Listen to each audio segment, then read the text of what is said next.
Donc Stéphane et Goulwen, Stéphane, est-ce que tu peux te présenter en quelques mots? En quelques mots. Alors bonjour, Stéphane Parsoir, 48 ans. J'ai un. Comment tu choses? Ouais, Tu choses du 42 combien? et demi. 42 et demi. Je suis un spécialiste de Comfy. C'est-à-dire que ça fait 2 ans que je fais du Comfy. J'ai un On va expliquer ce que c'est. Ouais, Comfy, c'est une interface qui permet, une interface nodale qui permet de jouer avec des IA qui permettent de faire de l'image, de la vidéo, de la musique, de la 3D. Et la particularité, et ce qui me plaît beaucoup moi dans Comfy, c'est qu'on peut mélanger toutes ces IA. Donc c'est vraiment open source, quoi. Open source, ouais. Bonjour, Goulwen. donc Goulwen Courteau, mon pseudo c'est Nukebox, je suis réalisateur IA, artiste visuel. J'ai un passif de 20 ans en tant que créatif techno dans des agences de com, donc je suis développeur à la base. Et je réalise aussi des clips depuis un petit moment parce que je fais de la musique à côté. Donc la conjonction de ces deux compétences m'ont fait tomber dans l'IA il y a 3 ans. J'ai réalisé plusieurs plusieurs courts-métrages primés, des clips.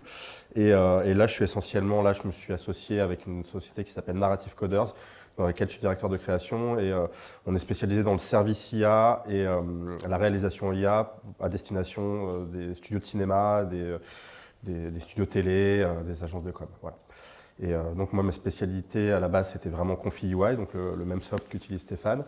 Et je suis venu là plus sur les SaaS et tous les logiciels que vous connaissez ou pas, mais les Kling, et les Sora et compagnie, voilà, que j'utilise allègrement pour faire des productions à destination, voilà, du broadcast. Est-ce qu'on peut parler de quels sont les avantages et est-ce qu'on peut dire qu'il y a des avantages et des inconvénients entre l'open source et les outils SaaS, comme vous les appelez? Moi, je les appelle les outils propriétaires, mais c'est vrai que... Je vais laisser Stéphane plus parler de Comfy UI, mais même si moi je m'en sers énormément maintenant, plus comme input pour mes animatiques. Donc l'idée c'est que c'est d'avoir du contrôle en fait sur des keyframes, d'avoir vraiment des images Faire clés. de quoi sur les animatiques? Comment? De l'open source, tu veux dire? Non, alors les animatiques, je les fais essentiellement sur du SaaS, sur toutes les apps disponibles. J'en ai 4 ou 5 que j'utilise en parallèle. Donc je ne sais pas si vous les connaissez toutes, mais il y a Kling, il y a Minimax, il y a Sora, il y a Vio, auquel on n'a pas accès. On cherche tous désespérément à avoir accès en France à Vio, mais je crois que ça va être facile. Et là, il y a Luma qui vient de sortir, Dream Machine, le Ray 2, le nouveau moteur, qui est vraiment hyper bluffant.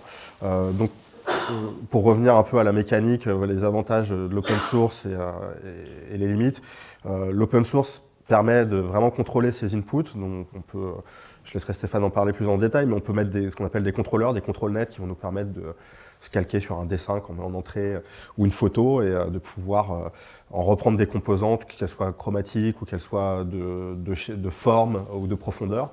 Et ensuite, l'idée, c'est de pouvoir avoir des keyframes qui vont nous servir de base à nos animatiques. Donc on va faire une sorte de storyboard avec ces keyframes-là. C'est un peu les nouvelles modalités maintenant dans la production cinématographique qui sont en train d'arriver, c'est de faire du storyboard presque avec des images qui vont être utilisées en prod presque en fait. C'est-à-dire qu'on va générer ces images. Moi, je les génère en open source, donc avec Comfy UI, avec Flux, donc qui est voilà, le nouveau moteur de génération, pour moi, le plus photoréaliste, quoi. Enfin, c'est ce que je cherche en ce moment, c'est du photoréalisme, donc il est très bien pour ça. Et après, l'idée, c'est que j'utilise ces images et que je vais les balancer dans un Kling, dans un Sora, et je vais itérer dessus jusqu'à obtenir voilà, ce que je souhaite avoir. Donc c'est de l'image to vidéo après? Ouais, là je fais essentiellement de l'image to vidéo pour avoir du contrôle justement, parce que le texte to vidéo est trop erratique la plupart du temps. Alors ça donne des résultats très intéressants aussi, on peut faire des séquences, mais c'est un peu trop la loterie. L'intérêt là de faire de l'image to vidéo, c'est qu'on a quand même un contrôle un peu sur nos sorties, quoi, plus en tout cas. C'est à moi. Ouais. Alors, moi, j'utilise l'open source, et notamment Comfy, parce que j'aime bien avoir le contrôle total. Ce que j'aime par-dessus tout avec Comfy, c'est que je peux aller explorer des domaines qu'on ne peut pas explorer avec les SaaS. Une petite question, sans parler avant tout à l'heure que ça commence, de la difficulté de faire, essayer de faire une écriture cinématographique avec du champ contre champ. Est-ce qu'on arrive ou pas à ça? Parce que tu dis que c'est de l'aléatoire. Si tu fais un plan, si tu veux faire le contre-champ, c'est jouable. Et comment c'est jouable? C'est typiquement les problématiques là, auxquelles je suis confronté là, dans mon nouveau poste. C'est de fournir en fait sur un footage, un vrai footage existant. Par exemple, l'équipe n'a pas tourné le contre-champ ou même un insert épaule avec la nuque de l'acteur ou ce genre de choses. L'idée, c'est de pouvoir leur proposer ce genre de plan sans qu'on voit le visage de l'acteur nécessairement, mais en tout cas avoir des amorces en reprenant vraiment la chromie et la composition et même les directions vraiment de chef-op, quoi. C'est-à-dire on peut aller jusqu'à essayer d'avoir exactement le même type de focale, voilà tout ça. C'est quelque chose qui est très recherché en ce moment par les boîtes de prod. On comprend pour quelles raisons, hein. Des raisons économiques, puis à la fois un peu de rustine, c'est-à-dire on a un oubli d'un plan ou même d'un drone shot sur un tournage, avec les interdictions de survol qu'on a dans certaines villes, tout ça. Enfin, ça solutionne pas mal de choses. Donc on peut faire ça, on peut faire des champs contre champs. Ce qui est toujours compliqué, c'est la cohérence, la consistance. Voilà. Donc maintenant les outils ont beaucoup performé là-dessus, donc on peut atteindre des choses très utilisables, on va dire. Sur un champ contre champ, tu as aussi la difficulté à situer l'espace, quoi. Quand tu fais tout en IA, Oui. de ce que tu décrivais, c'est juste, finalement, c'est un champ ou un contre-champ, Oui. ce que tu décrivais à l'instant, mais quand tu fais un champ contre champ, est-ce que, enfin, je continue ta question, est-ce que Comfy permet, mieux que les outils SaaS, de générer un vrai espace qui soit cohérent? Parce que dans beaucoup de choses, tu t'aperçois que l'espace n'est pas clair, parce qu'il bouge, que les positions des caméras ne sont pas claires, que les angles que les focales sont pas toujours respectées. Donc tu as un problème en fait d'espace. L'espace, c'est jamais. Les inputs 3D nous permettent de solutionner en partie ça. Comfy permet ça grâce à la 3D, quoi. On peut utiliser Blender, n'importe quel soft 3D, faire du multipass avec la passe de profondeur, la passe d'outlines et des passes aussi qui vont nous permettre avec des codes hexadécimaux de pouvoir zoner des prompts, de pouvoir dire dans telle partie de l'image je veux tel prompt, dans telle autre partie je veux tel prompt. Et avec ça, on peut avoir un contrôle sur le positionnement des objets et puis pouvoir faire des champs contre champs, même des trucs plus complexes, extraire un top shot d'une position où on filme des acteurs de face. On imagine dans un jardin avec des objets, des arbres, tout ça. Après, il faut le faire à la mano, hein, c'est-à-dire qu'il faut passer dans son soft 3D, il faut repositionner les objets, faire le top shot, le prendre et le rebalancer dans nos outils génératifs, quoi. Mais Comfy permet de faire ça. Donc voilà, ça c'est typiquement ce que j'aime avec Comfy. Donc c'est l'exemple que je vous ai expliqué tout à l'heure. C'est-à-dire que là, on va me voir dessiner comme un enfant de 4 ans. Donc pareil, hein, je dessine ma petite voiture, ce que je vais vous montrer le workflow après. Remarquez, je dessine bien quand même. Oui, c'est pas mal. Hein. Merci.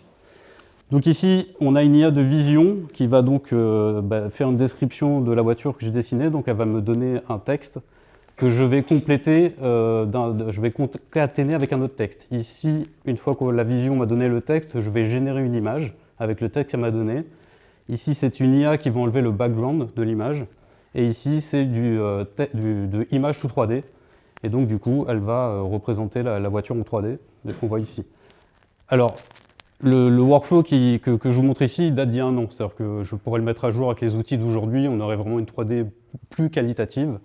Mais voilà, le but, c'était de montrer l'envers du décor de Comfy. C'est ce que je trouve génial dans Comfy, c'est de pouvoir effectivement de prendre plein d'IA complémentaires, qui font des choses complètement différentes, de les mixer et d'avoir un workflow qui permet de passer d'un dessin à une 3D.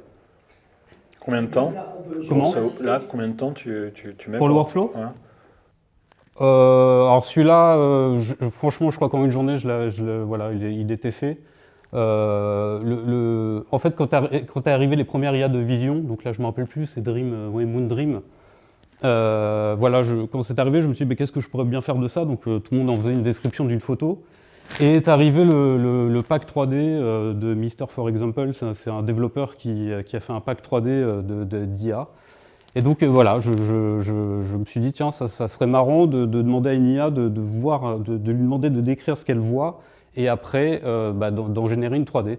Donc il y a tout ce processus.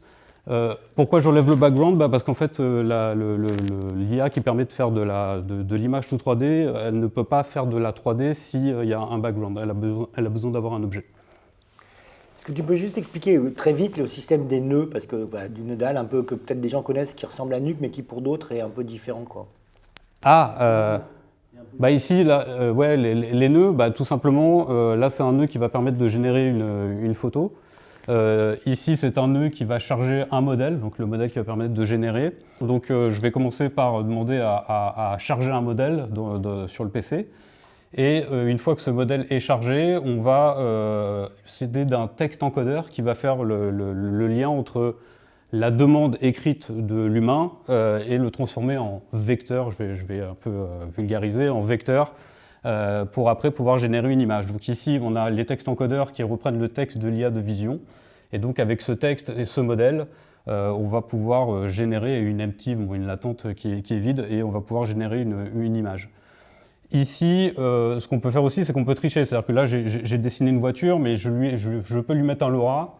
Un LoRa, je pense que vous connaissez, hein, c'est un petit modèle qui a été entraîné sur un sujet particulier. Et je pourrais très bien prendre un LoRa de Renault, par exemple, et à chaque fois que je vais dessiner une voiture, ben, il va forcément me générer une voiture de la marque Renault. Et donc, du coup, bah, direct, je pourrais avoir une 3D de Renault. Voilà, le nodal, c'est bah, effectivement, hein, ça porte bien son nom, hein, c'est des blocs que je vais relier, on a des fonctions. Et voilà, donc bah, là j'ai utilisé la partie texte to image. Ici c'est le remove background, donc pareil, on charge un modèle. On n'a pas vraiment la main là-dessus. Enfin, si j'étais développeur, je pourrais moi-même créer ces petits modules, mais en fait c'est des modules que je vais chercher à droite à gauche sur des GitHub. C'est des développeurs qui mettent à disposition ces modules et on les injecte dans Comfy. Voilà pour cette partie-là. Je ne sais pas si vous avez des questions. Oui. En sortie, vous obtenez quoi comme fichier Un OBJ, oui, on peut avoir un OBJ, ouais. Alors là, effectivement, je ne vous cache pas que j'ai essayé hier de réajuster tout ce workflow, de mettre les derniers modèles. J'ai voilà, j'ai pas eu le temps de finir, donc voilà, ça c'est une version qui date d'il y a un an. Hein. Il y a un an, on faisait ça. Ça devrait normalement vous rappeler, pour rebondir sur le SaaS, à Crea, qui a une fonctionnalité un peu équivalente. Hein. On va générer, par exemple, une voiture et puis il la transforme en 3D. Donc ça, Crea le fait là depuis quelques semaines, depuis pas longtemps. Bah voilà, Comfy, on pouvait le faire depuis un an. Et maintenant, on est en capacité de fournir, commence tout juste à fournir des props, même pour des studios 3D. Des props, donc c'est les objets utilisés sur les setups dans les scènes 3D. À partir de workflow Comfy, il y a des nouveaux moteurs. Là c'est Tripo que tu utilises. Moi, j'utilise Ainwen ou Numan, qui est le meilleur. Qui est meilleur et qui, du coup, peut aussi ressortir avec la texture. Donc, l'idée, c'est qu'on met une photo en 2D. À partir de cette photo, il devine la profondeur de l'objet et le texture et on peut l'utiliser. Après, il faut faire un peu de retopo, donc c'est-à-dire qu'il derrière, il y a un maillage qui est un peu trop fort en 3D, donc il faut retailler un peu le maillage, mais ça fait gagner énormément de temps au studio 3D. Donc ça, c'est aussi une nouveauté grâce à ces nouveaux workflows performants, parce qu'il y a un an, c'était pas encore le niveau de ce qu'on a maintenant. Oui, aujourd'hui, les 3D sont vraiment assez propres, enfin, sont même pratiquement utilisables dans un vrai projet professionnel. Après, il y a aussi des moteurs de vidéo qui sont open source. Je pense à Union, je pense à moteur d'NVIDIA, Minimax, qui ne fonctionnent pas par API, qui fonctionnent aussi en local. Qu'on peut héberger, il y a effectivement des modèles vidéo open source qu'on peut télécharger qui sont assez qualitatifs, mais le problème qu'on a avec ces modèles, c'est qu'il faut beaucoup de puissance. Ça, c'est voilà, si je devais faire un reproche, c'est pas vraiment un reproche à Comfy, mais c'est Comfy, plus vous avez de puissance, plus vous allez faire des choses assez dingues. Mais la puissance, aujourd'hui, une RTX, même une 5090, c'est pas suffisante pour avoir des niveaux d'inkling. Voilà. Tout est une question de puissance. Tous les modèles que vous voyez en SaaS, il y a des bases open source. Donc, moi, j'ai espoir qu'un jour, avec Comfy, on puisse faire l'équivalent d'un Kling ou peut-être d'un VO2. Voilà, assez rapidement. En fait, c'est une question de VRAM. C'est même pas une question de puissance, c'est une question de VRAM. Plus vous avez de VRAM, plus vous allez pouvoir injecter des modèles, des gros modèles, et donc sortir du qualitatif. Moi, j'attends avec impatience NVIDIA qui va sortir ce qu'on appelle les digits. C'est des mini PC qui sont hyper puissants. Moi, j'attends avec impatience ces petits modules-là parce qu'en fait, ils n'ont pas une grande puissance de base, mais ils ont surtout beaucoup de VRAM. C'est-à-dire qu'on parle de 128 Go de VRAM. Et ça va changer la donne pour le monde de Comfy et de l'open source. parce qu'on pourra vraiment utiliser des très très très gros modèles. Il ne faut pas oublier que Confi, c'est vraiment développé par des gens de bonne volonté, c'est pas des levées de fonds de 200 millions derrière, c'est vraiment des gens, des développeurs indépendants. Là, tu parlais de celui que tu montrais là, qui est assez connu là, avec son workflow, dans ton workflow là, le nom du développeur. Mister for voilà. example. Et en fait, ils sont tous assez identifiés maintenant, ces développeurs-là. On va dire qu'il y en a une dizaine dans le milieu, mais ils sont tout seuls en fait. Ils n'ont pas derrière eux des grosses infrastructures. Ils développent ça sur le temps long et avec l'amour du code. Et du coup, c'est difficile de réaliser avec des VO et tout, des Google, c'est même impossible. En fait, aujourd'hui, le modèle Hunyuan, pour parler dessus, c'est un modèle chinois. À la base, ce modèle, il tourne avec 4 H100. Vous voyez ce que c'est des H100? C'est 25 000 € pièce. Voilà, il en faut 4. 25 et même en dessous. Oui, pardon, ça peut augmenter. Elles ont beaucoup de VRAM. Et aujourd'hui, pour les faire tourner sur Comfy, il y a des gens qui ont pris le modèle et qui l'ont distillé, entre guillemets, qui l'ont rendu beaucoup plus petit et possiblement accessible avec du Comfy. Donc, effectivement, au sorti, Hunyuan, c'est dur à dire, effectivement, la qualité n'est pas la même que si je prenais Hunyuan sur une plateforme SaaS, parce qu'en fait, ils n'utilisent pas le même modèle. Le modèle qu'on utilise sur Comfy, vraiment, il a été réduit pour pouvoir pouvoir tourner sur des cartes graphiques RTX avec très peu de VRAM et un peu moins de puissance qu'une H100. Et puis après, quand on va dans le monde de la vidéo, tout est refait. Hein. C'est-à-dire que si on est sur du statique, il n'y a pas de souci. On peut utiliser des machines pas forcément très puissantes, des 3090, tout ça, faire des images de très très haute qualité. Après, dès qu'on passe sur la vidéo, là tout de suite, le game est plus le même. Et on n'est plus sur les mêmes machines. C'est pour ça que les SaaS cartonnent. C'est parce qu'en fait, derrière, ils ont des énormes fermes de cartes graphiques, des énormes clusters. On est incapable de le faire en local chez nous pour le moment de ce niveau-là. Bon, on va y arriver parce que de toute façon, ça va se démocratiser. Les GPU, le prix des GPU va baisser, la mémoire va augmenter. Il faut aussi se rendre compte que en SaaS, on ne paye pas le vrai prix. Quoi. Non, c'est clair. Que ce soit sur ChatGPT, sur Runway ou sur Kling ou sur... Personne ne paye le vrai prix. On a beau trouver ça cher, les licences. C'est presque gratuit. Hein, quand on est évidemment quand on est indépendant, on trouve ça cher de payer je sais pas, si tu fais vraiment, tu en as pour à peu près presque 1000 balles de licence par mois, que les gens qui travaillent vraiment. Alors ça peut faire cher, bien sûr, mais en fait, c'est pas le vrai prix, quoi. Ce serait beaucoup plus s'ils payaient le vrai prix. Je crois qu'OpenAI, sur leur plus gros modèle, ça leur coûte 100 € par requête. Et ça coûte 700 000 € d'électricité par jour. Voilà, pour vous donner. Je sais pas si c'est vrai ces chiffres-là, mais bon. Ça n'a pas étonné. Qu'est-ce qui va se passer entre l'open source et le SaaS? Est-ce qu'il va y avoir des compétitions? Est-ce qu'il va y avoir des choses qu'on a? Voilà. À mon avis, il y a une guerre qui est clairement engagée parce que Stable Diffusion, dans le board, il y a James Cameron qui vient de rentrer dans le board de Stable Diffusion il y a quelques mois. C'est pas de la com aussi? Je pense pas que ce soit de la com, parce que lui, il a toujours été aux avant-postes de l'innovation technologique, ça fait partie de sa façon d'aborder la production et la réalisation même. Donc je pense que vraiment il y a une guerre qui va s'engager, mais je pense que là, en tout cas pour le moment, clairement, en termes, si on parle de rendu photoréaliste, broadcast, c'est clairement les SaaS qui gagnent. Par contre, pour faire tout ce qui est des choses avec plus forte valeur artistique, originale, pour moi c'est clairement l'open source qui a un cran d'avance, quoi. Il y a des passerelles entre les deux ou pas? Comment? Il y a des passerelles entre les deux? Alors, on en parlait, Minimax par exemple a sorti un modèle open source qu'on peut installer dans ConfiUI. Donc il y a effectivement une volonté des SaaS d'aller que je trouve assez étonnante parce que c'est un peu, j'ai l'impression qu'ils se tirent une balle dans le pied d'une certaine manière, avoir développé des produits qui coûtent des dizaines de millions de dollars et puis ensuite de les proposer comme ça open source. Donc il y a forcément une volonté stratégique derrière que je ne connais pas. Mais tu pourrais créer avec tes outils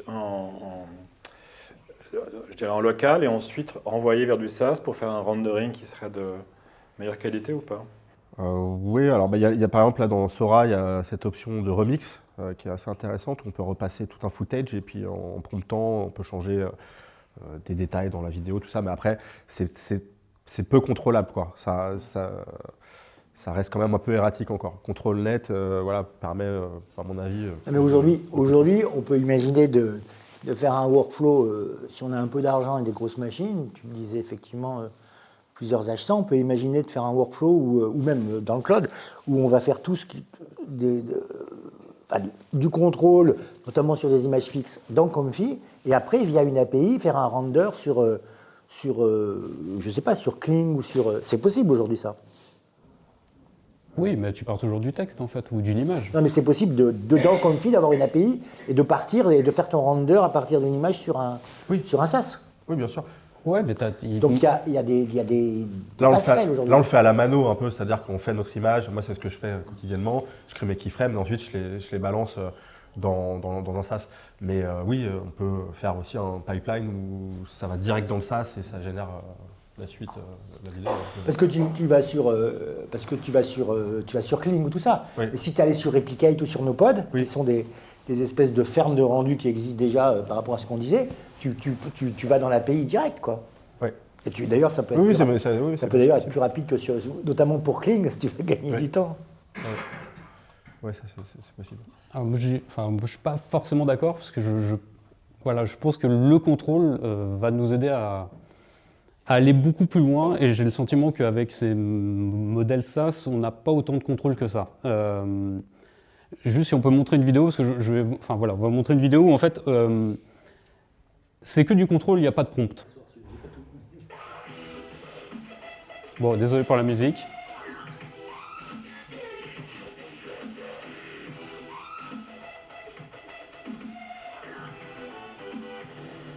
Voilà, ça c'est fait avec Comfy et ça n'est que du contrôle, il y a zéro prompt. Tout est guidé par du motion design, ce sont des vidéos en alpha ou des masques. Et en fait, j'utilise AnimateDiff qui a un écosystème dingue. Donc AnimateDiff, c'est pas un vrai modèle vidéo, mais c'est sorti il y a 1 an et c'est quelque chose moi, que j'utilise encore aujourd'hui.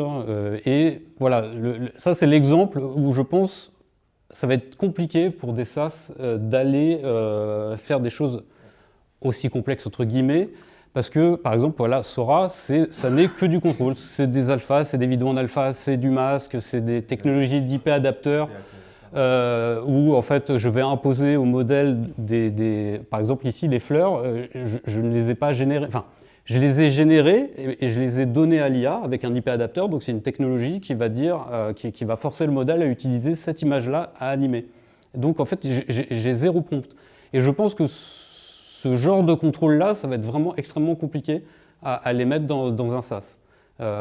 Donc voilà, c'est la raison pour laquelle moi je vais sur Comfy, c'est parce que j'essaie d'explorer des mondes que je pense pour l'instant inaccessibles au SaaS. Maintenant, je ne dis pas que ça ne sera pas inaccessible, mais ça demande tellement de travail en amont. Oui, mais en termes de rendu, l'idée c'est d'y aller sur des trucs mixtes, quoi. De commencer et de faire oui, mais là, l'écosystème, c'est vraiment des technologies propres à AnimateDiff que j'utilise. Donc vraiment, il y a un écosystème qui est particulier, qui a été développé sur plusieurs mois. Et en fait, ce que je donne à manger à l'IA, c'est vraiment des choses que je produis moi. C'est-à-dire que je vais sur After Effects et je fais des animations avec de l'alpha et ça donne ce genre de choses-là. Donc, en tout cas, moi, c'est ma particularité, c'est que j'apporte beaucoup de contrôle, mais c'est du contrôle que je fabrique moi-même et que je donne à Comfy. Et c'est différent des modes SaaS où voilà, on donne une image, on donne un texte, mais on n'a pas tout l'écosystème. Je suis pas en train de, il n'y a pas de guéguerre. Hein, non, mais je suis pas en train de. C'est pas de guéguerre. Ce qui m'intéresse, c'est de dire comment on peut prendre le meilleur des deux. Voilà, c'est ça. Bah, là, pour l'instant, moi, je suis dans un écosystème où c'est AnimateDiff. Je sais qu'il y a des modèles comme Cog Vidéo ou même Unuan où il commence à y avoir ce même écosystème qui est en train de se créer. Il y a des contrôles nets, il y a un espèce d'IP adapteur aussi qui arrive. Enfin, voilà, des masques, on peut commencer avec des maps de profondeur. Voilà, il y a des choses qui arrivent. C'est un petit peu lent à mon goût, mais ça arrive. La porosité entre les deux mondes, elle va se faire par là, elle va se faire par les contrôleurs. Parce qu'en fait, clairement dans le broadcast, si on ne peut pas contrôler les choses, c'est hyper relou. On est obligé de faire X générations avant d'obtenir quelque chose d'à peu près potable. Donc je pense que, comme tu dis, voilà, effectivement, à mon avis, les SaaS, ils le font déjà un petit peu. C'est-à-dire qu'on voit la fonctionnalité remix de Sora. C'est clairement, ça va choper les outlines, les cartes de profondeur pour pouvoir sortir en fait ce qui sort derrière. Moi, j'aime bien cette vidéo parce que quand ça est apparu, on a vite compris que c'était impossible à faire autrement, quoi. Donc là, pareil, c'est de l'alpha. Voilà, c'est des vidéos en alpha, un logo de l'alpha que je donne à l'IA. Et ce qui est intéressant, c'est que c'est une animation qui est très IA parce que ce côté organique, il est impossible à faire avec aucune autre techno. Il y a à la fois tout ce côté des masques, donc de ce que décrivait à l'instant, mieux que ce que j'essaye de le faire bêtement, Stéphane, mais surtout ce côté organique de la qui est vraiment consubstantiel à l'IA, quoi, en termes esthétiques, quoi. Et c'est le mix des deux, pour moi, voilà, c'est intéressant. Et ça, moi j'ai beaucoup aimé quand Stéphane a sorti ça, parce que c'était impossible à faire autrement que sur Comfy, quoi. Il n'y a aucun outil qui permet de faire ça. Ouais, et moi, ce que je regrette un peu dans les nouveaux modèles, tout ce qui arrive, c'est qu'on perd ce côté organique. Il n'y a plus de folie. C'est-à-dire que vraiment, on est sur des choses bien faites, bien réalisées, Ouais, parce qu'on très réelles. Et en fait, on perd. Parce que voilà, on est dans la tendance de l'hyper-réalisme, quoi. Alors que moi, c'est quand je travaille avec comment ça s'appelle? Les gens qui écrivent, là, les auteurs. Ben, quand je déconne. Quand je travaille avec des auteurs, c'est compliqué de leur faire comprendre, des auteurs qui souvent sont traditionnalistes, qu'on peut tout faire, en fait. Et je dis, on n'est pas dans du réel, on n'est pas dans de la 2D, on n'est pas dans du... Je veux dire, tu prends ton personnage, tout d'un coup, il rentre dans je sais pas où, il devient un animal, après il ressort, il est en 2D, après il ressort, il est en 3D. On peut écrire des histoires comme ça. Parce que c'est possible aujourd'hui. Et ça change beaucoup de choses. Et malheureusement, une grande tendance, c'est d'aller juste dans l'hyperréalisme.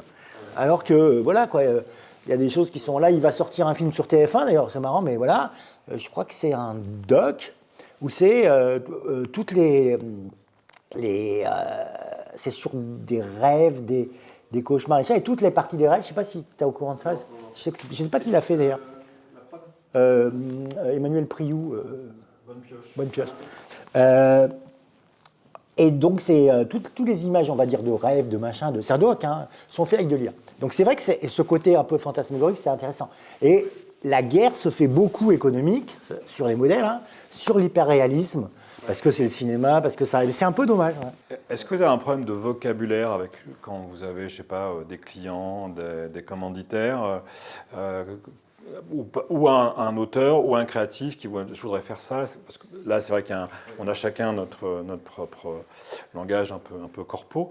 Voilà. Comment ça se passe? Est-ce que vous faites l'interface? Quels sont un peu les échanges que vous avez? Alors moi, je suis un peu dans mon domaine, donc ça reste toujours un peu organique. Vraiment, moi, les clients, c'est vraiment, je leur dis, moi, je fais de l'organique. Voilà, je fais pas du réel. Bon, voilà, par exemple, on m'a demandé de faire du mapping, de tester du mapping, et voilà, je savais d'avance qu'avec l'écosystème que j'avais, c'était forcément de l'organique, donc j'ai pas forcément ce problème de discussion où voilà, voilà, voilà. C'est une église connue, non? Ouais, je crois. Ouais.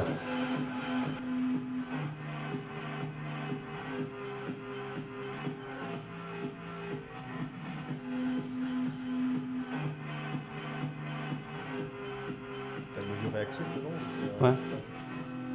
Donc là, c'est pareil, c'est un workflow fait avec Comfy, toujours la même chose, animate div, des masques, de l'IP adapteur. Là, il y a de l'audio réactif. Voilà, c'est toujours la même base. En fait, voilà, je pense que je ne décroche pas depuis un an. Je suis toujours dans mon écosystème et j'essaye, voilà, d'aller de plus en plus loin. Ça, c'est mes premiers tests de mapping. Voilà. Et toi, par rapport à la même question, un peu sur la relation, le dialogue? En fait, il y a une vraie éducation qui est en train de se faire, c'est-à-dire qu'eux viennent prendre des informations, les boîtes de prod, enfin les studios de cinéma, sur ce qu'on est en capacité de leur proposer en fait, dans leur workflow, dans leur pipeline et tout. Donc oui, il y a une sorte de... Voilà, on commence à s'apprivoiser.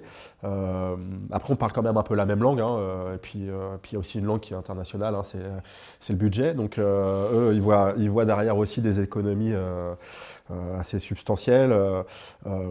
Outre le côté, voilà, faire des choses qui seraient très compliquées à faire autrement, ou qui sont nécessairement très coûteuses, je pense que il y a aussi une éducation qui est en train de se faire sur le temps que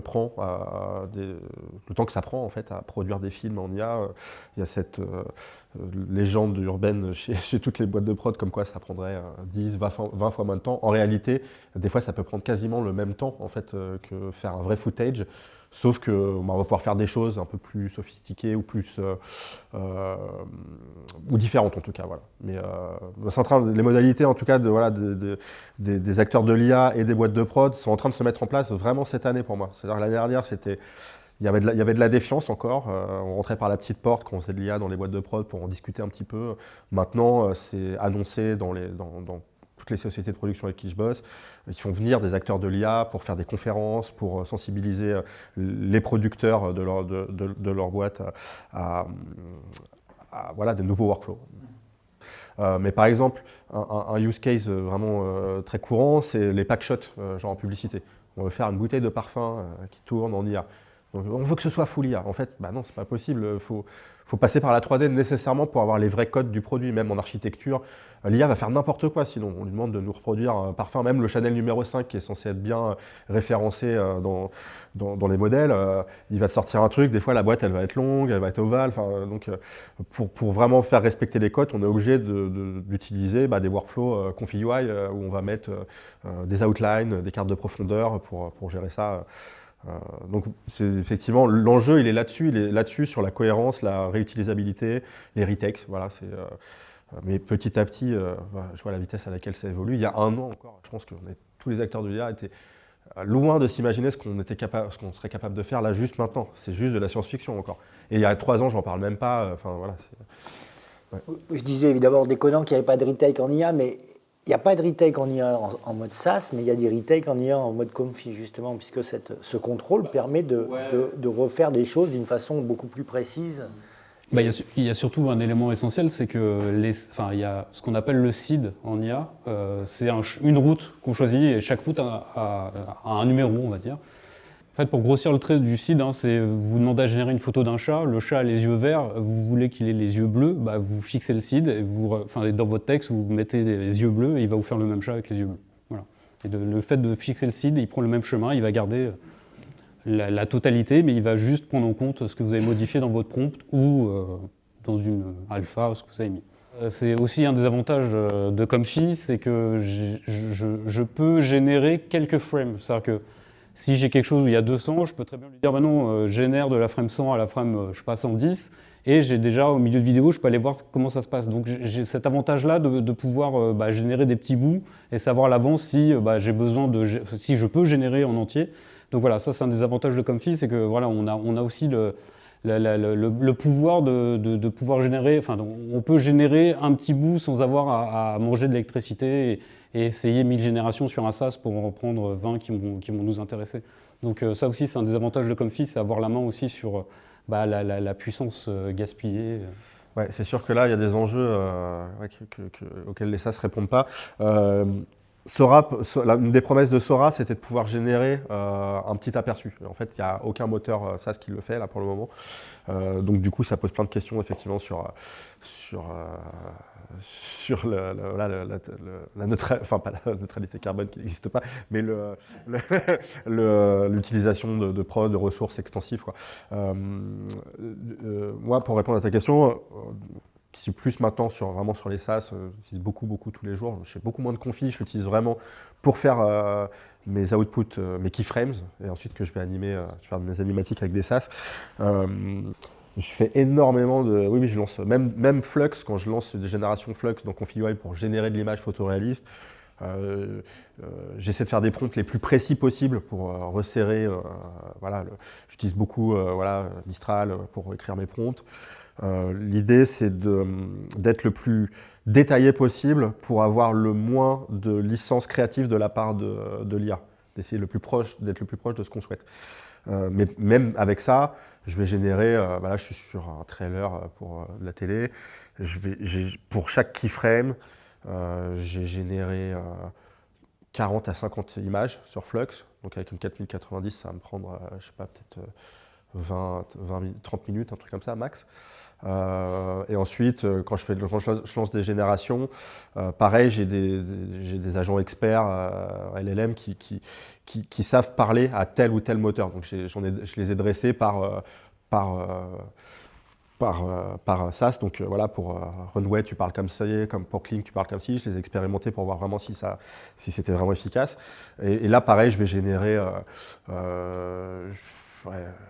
combien. Ça dépend, si la scène est vraiment compliquée, des fois je peux en générer 100, mais la plupart du temps je vais en générer 10 à 15, comme ça. Donc effectivement ça fait beaucoup de déchets en termes de keyframes, en termes d'output vidéo. c'est vraiment c'est pas optimisé du tout encore à ce niveau-là. Mais on y vient déjà. En fait, les déchets sont beaucoup moindres qu'il y a 6 mois. C'est ça qui prend du temps aussi. C'est ça qui prend du temps.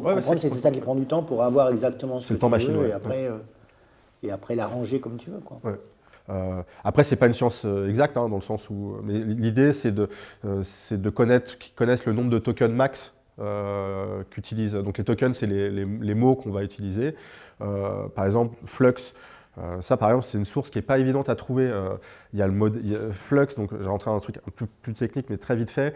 Il y a une surcouche qui s'appelle le T5 dedans, qui nous permet de passer je crois que c'est 70 ou 80 tokens max dans le modèle Flux de base. Et on peut passer à 200 tokens, et on peut même passer à 500 tokens. C'est un mélange de textes encodeurs. Voilà, c'est ça. Les textes encodeurs, c'est ce qui va vous permettre de passer de vos mots à vous, écrits, à des... matrice vectorielle. Une matrice vectorielle. Donc c'est ce qui va faire la traduction entre l'humain et la machine. Tout ce qui fait l'embed, quoi. Exactement. Et Flux utilise 2 textes encodeurs, ClipL et T5 de Google. Et en fait, une des astuces pour faire des prompts, c'est que si vous lui dites la technologie employée, normalement, il devrait pouvoir vous aider à faire une qualité de prompt.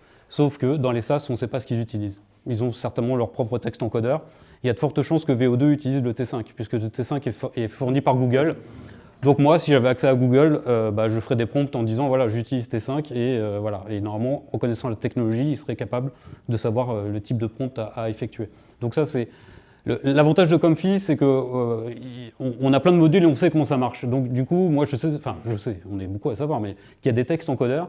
On connaît les noms des textes encodeurs, voilà, si on est un peu curieux, on sait ce qu'ils font. Et effectivement, le ClipL, lui, il est limité à 80 mots. Le T5, on peut monter à, je crois, 2000 ou 2500. Et Flux a cette particularité de mélanger ces 2 textes encodeurs pour avoir une qualité d'image. Et effectivement, depuis que moi j'utilise, ça fait des mois que j'utilise les prompts associés à un LLM, effectivement, lui donnant les technologies, on arrive à avoir des images beaucoup plus belles que si j'avais pensé moi-même à faire le prompt. Et là, l'idée, c'est quand je parlais vraiment de contrôler du nombre de tokens, c'est plus par rapport à Flux, parce que c'est vraiment mon input principal, c'est ce que j'arrive à produire avec ConfiUI et Flux. Donc du coup, j'essaie vraiment de rentrer dans les clous du nombre de tokens max de Flux. Et des fois même, si on dépasse quand on dépasse ce nombre de tokens, ça va mélanger, en fait, ça fait du prompt bleeding. Les adjectifs vont se mélanger les uns les autres. Si je demande un chat noir qui est allongé sur une voiture blanche et que je mets énormément de détails autour et que je dépasse le nombre de tokens, il y a de très fortes chances qu'ils me mettent un chat blanc sur une voiture noire. Donc voilà, c'est aussi ces problématiques-là qu'on essaie de solutionner en essayant d'être précis dans l'écriture des prompts. Alors après, c'est vrai que c'est pertinent de prompter dans la langue du développeur du soft. Hein. C'est sûr que... Pour ça, c'était aujourd'hui, avant il l'embêtait en français, et maintenant non. Mais bon, ChatGPT, hein. C'est-à-dire qu'il traduisait, il embêtait, c'est-à-dire il passait en matrice vectorielle à partir du français, il transformait la vectorielle française en matrice vectorielle anglaise, il répondait. Maintenant, visiblement non, il traduit plutôt, il traduit à la volée et il fait tout en anglais à l'intérieur. Mais bon, on ne sait pas trop comment ça se passe, c'est ce que j'ai entendu, je ne suis pas sûr de moi, mais c'est ce qui semblerait. Comment vous vendez vos prestations en termes de... Très cher. Trop cher. Merci d'être là alors. Voilà. Mais justement, est-ce que ce sont considérés comme des nouveaux métiers? Vous prenez des barèmes qui sont ceux de la production aujourd'hui, d'un, je sais pas, superviseur de VFX, ou quel est le... Je vous demande pas les prix, ça.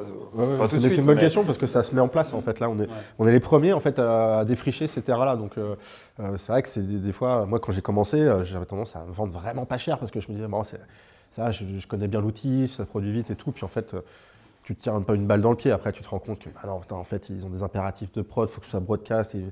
Donc moi, petit à petit, j'ai fait mes barèmes comme ça, un peu en allant au casse-pipe au début. Et puis après, je pense qu'on se cale de plus en plus sur du VFX, hein, sur des, on va dire, je sais pas, des 250 €, 500 € de l'heure, ce genre de choses. Enfin, c'est pas évident, hein, c'est pas évident parce que, en fait, moi, c'est ce qui me prend le plus de temps, c'est de faire des devis. Hein. C'est vraiment, en plus, je déteste faire ça, donc je passe un temps fou parce que pour ces raisons-là, pour pas se dire, tiens, j'ai vendu 20 jours et en fait, ça va en prendre 40 parce que j'avais sous-estimé tel ou tel truc. Et moi, ce que je fais beaucoup, c'est pour faire des devis, parce que j'ai des demandes très très différentes à chaque fois, des fois avec du tracking 3D sur lesquels je dois mettre de l'IA, caler, je sais pas, voilà, des buildings au fond dans une ville et que ça défile en même temps qu'avec le parallaxe et tout.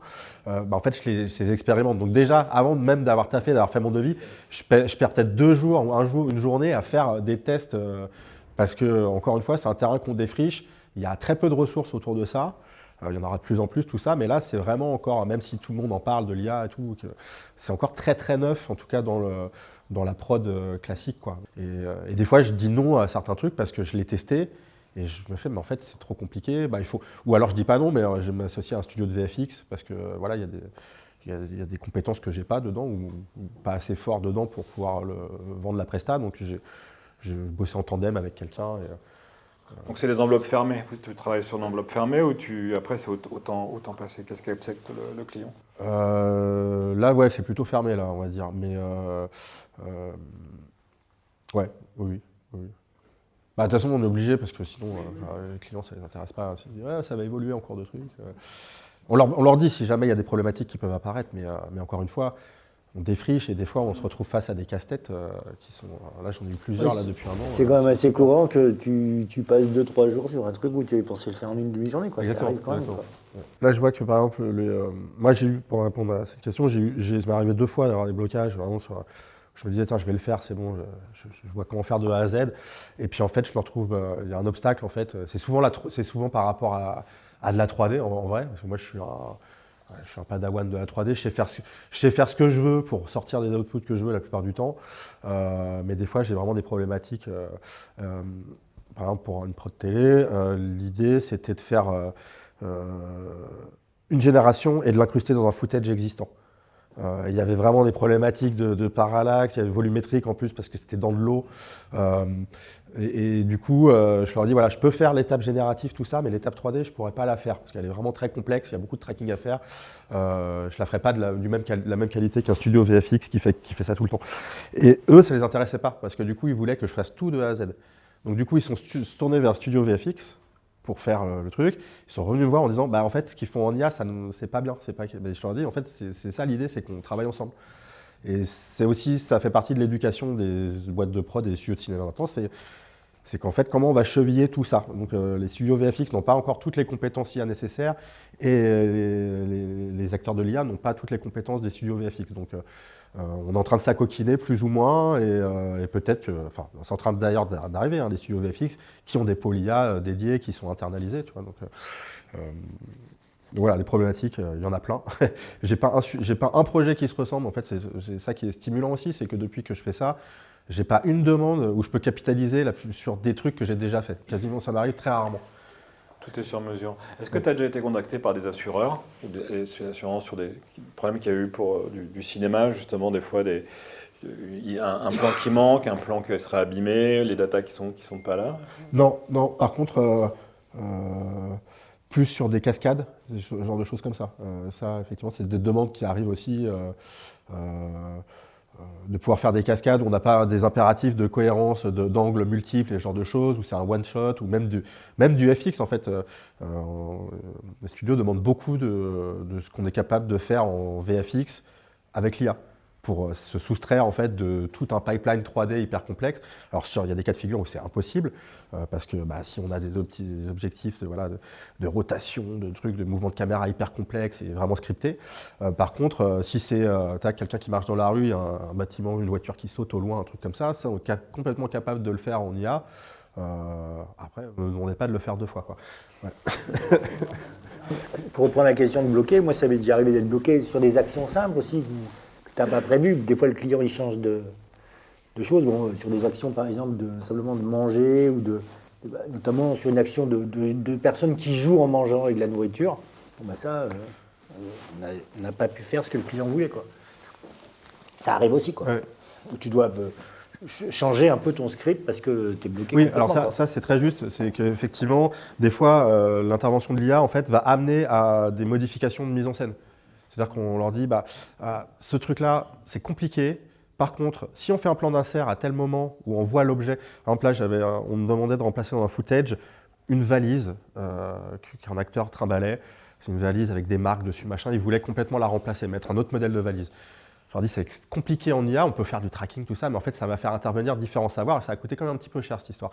Par contre, je leur dis, ce qu'on peut faire, c'est au lieu de voir, tac, on coupe au moment où on voit la valise, on fait l'insert sur la valise et ça, on peut le faire full IA. Donc, c'est comme ça qu'on a réussi à trouver une bascule, mais ça nécessitait de faire un peu de réécriture, de mise en scène.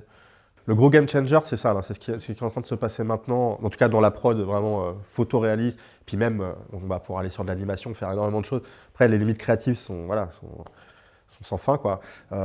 Mais là, le turn là, qui est en train de s'opérer, ça va être vraiment dans le cinéma et la prod très large. Et c'est cette année, c'est-à-dire dès que VO va arriver, là déjà, il y a Ray 2 de Luma qui est sorti avant-hier. Moi, j'étais sur un trailer, je l'ai testé pour mettre des images dans le trailer. En fait, c'est tellement bien que j'ai balancé tout ce que j'avais fait avant et j'ai tout refait avec Ray 2. Et puis en image to vidéo, c'est-à-dire que l'image to vidéo de Ray 2, il est impeccable, c'est-à-dire qu'il ne dénature pas du tout l'input que je lui donne.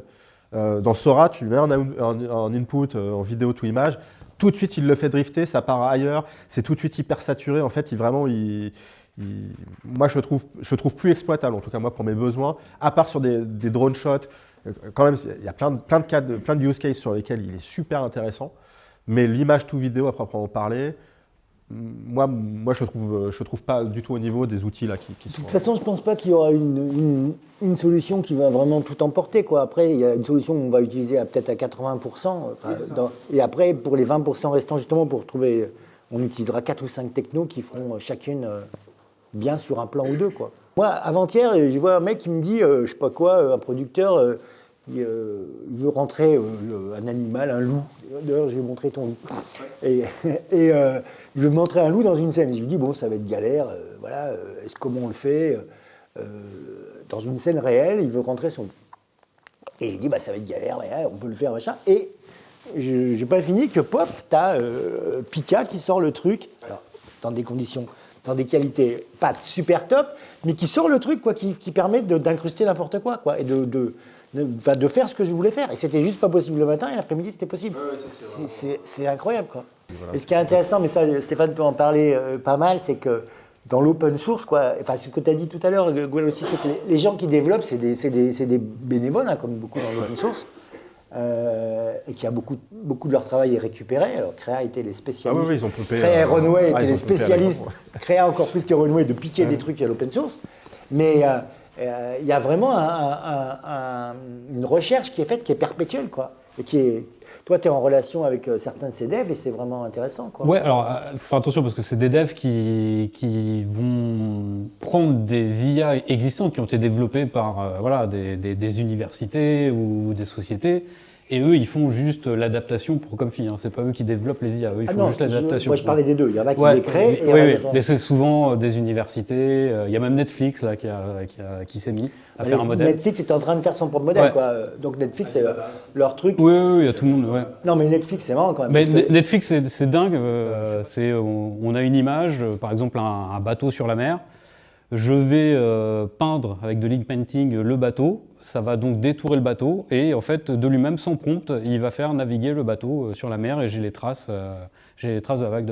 Après, donc là, voilà l'image du bateau, hein, je fais un ink painting, je clique sur un bouton, et là je vais mettre des flèches pour donner la direction, donc je donne la direction et voilà, on passe d'une image qui est détourée à une image où il y a des vagues. Donc ça c'est Netflix qui a sorti ça il y a 15 jours.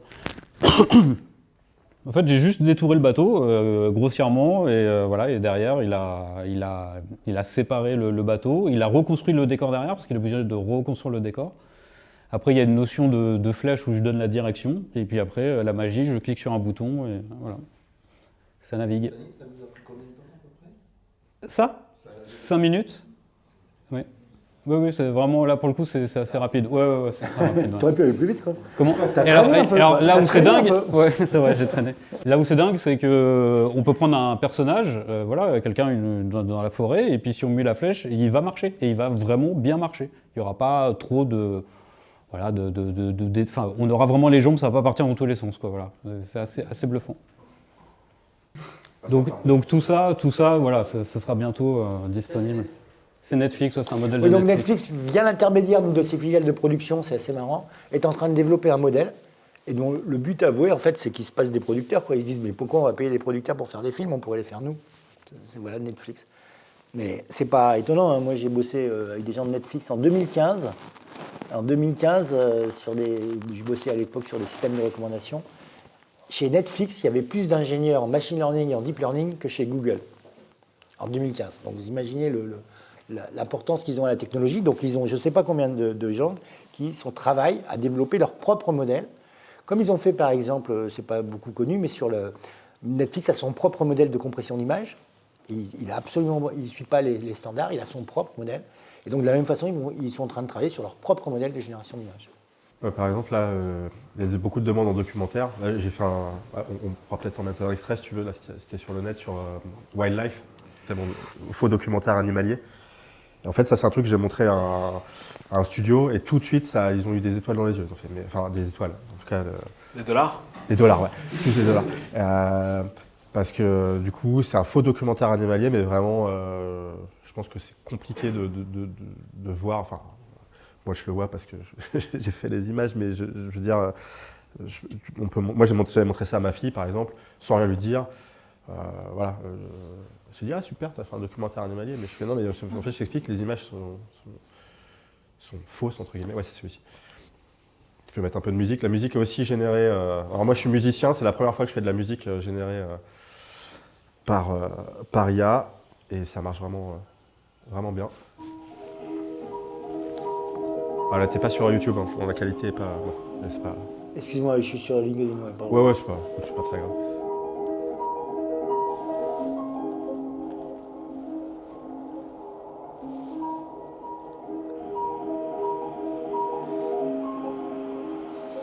Alors ça, il faut aimer les animaux quand même.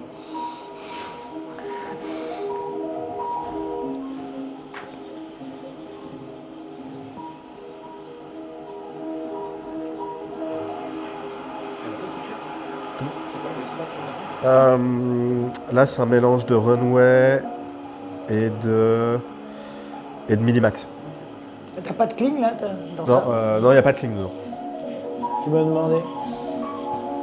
Et ça, par exemple, ce faux documentaire, je l'ai fait en une journée. Enfin, 14 ou 15 heures de travail d'affilée pour tout faire, en fait. Les images statiques, les animatiques et la musique. Et les images statiques, pareil, tu les as fait sur Comfy? Avec Flux, ouais. Et pareil, la musique dans la... Comment? Oui, animatique, ouais, c'est ça. C'est quand tu prends tes images statiques et que tu les balances dans un SaaS type Runway, Kling et compagnie. Au final, le langage des studios d'animation, parce qu'eux, ils parlent de keyframe, ensuite ils font breakdown, c'est les images intermédiaires entre les keyframes. Et ça, c'est fait à la mano. Maintenant, on le fait avec des outils comme ça.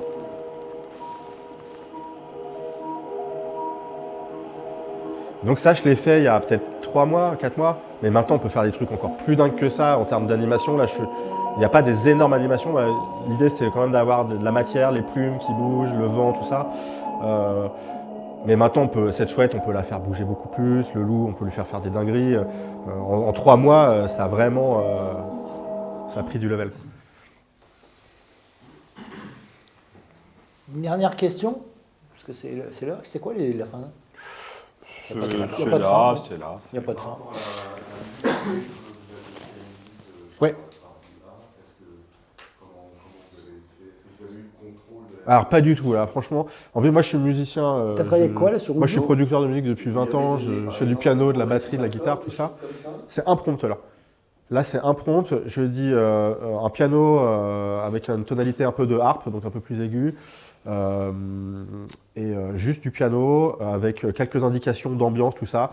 Et j'en ai généré plein, jusqu'à tomber sur ça. Je l'ai un peu bidouillé, je l'ai un petit peu accéléré sur Ableton après. Et en fait, là,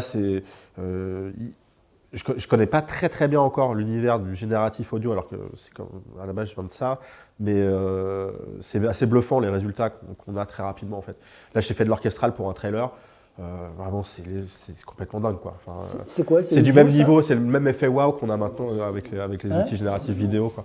Là, c'est audio, ouais, c'est audio. Ouais. Audio, ce qui est intéressant, c'est qu'on peut générer des idées de 30 secondes et ensuite on s'arrête sur une idée, on lui fait fais-moi une intro, rajoute-moi une partie au milieu, fais-moi l'outro. Là, donc là, c'est ce que je voulais demander en fait, et pour que ça tienne dans la durée de mon footage. Et c'est pour ça aussi que je l'ai accéléré un peu derrière parce que j'avais envie de raccourcir, mais du coup, je ne pouvais pas éditer précisément dans la séquence son. Donc en fait, je l'ai accéléré, je trichais un petit peu. Mais oui, c'est assez bluffant. Mais le contrôle dedans, je pense que c'est très. Ça arrive, voilà. Alors, ce qui est fou, c'est d'avoir les stems, par exemple. Là, j'ai fait des morceaux orchestraux. Bah, je peux lui demander la piste de batterie, enfin la piste de percussion, la piste de cordes, la piste de cuivre, les chœurs, tout ça. Et il me les sort en séparé. Bon, il y a des ersatz audio dedans que j'entends. Il y a un peu des glitches, mais c'est quand même super bluffant de sortir. On peut sortir un groupe de funk. Là, je l'ai fait par exemple pour faire du sampling, parce que je fais de la prod, je fais un peu de house aussi à côté, et j'avais besoin d'avoir des samples de Motown. Donc il y a des problèmes de droit quand on reprend des samples connus, tout ça, je me dis, je demande à Audio de me générer de la Motown. Et du coup, j'ai les pistes séparées, je peux prendre juste la basse, la louper. C'est ça aussi qui est intéressant, c'est de pouvoir l'utiliser comme matière et de le réinjecter dans des prods sur lesquels on a le contrôle pour le coup.